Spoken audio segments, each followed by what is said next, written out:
Model Millionaire by Oscar Wilde. Narrated by Brian Godwin.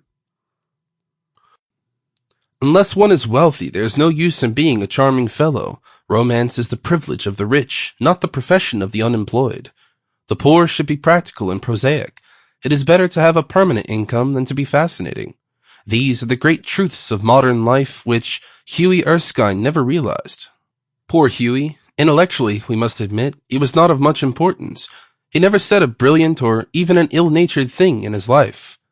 But then he was wonderfully good-looking, with his crisp brown hair, his clear-cut profile, and his gray eyes. He was as popular with men as he was with women, and he had every accomplishment except that of making money. His father had bequeathed him his cavalry sword and a history of the Peninsular War in 15 volumes. Huey hung the first over his looking-glass, put the second on a shelf between Ruff's Guide and Bailey's Magazine, and lived on $200 a year that an old aunt allowed him. He had tried everything. He had gone to the stock exchange for 6 months, but what was a butterfly to do among bulls and bears?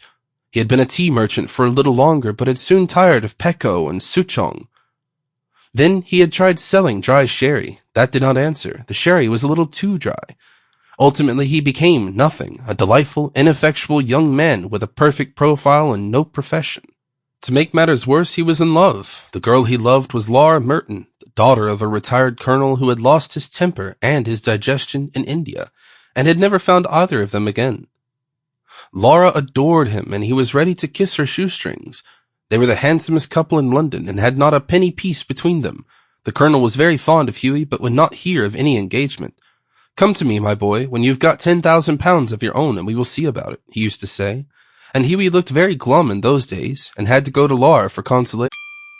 Sample complete. Ready to continue?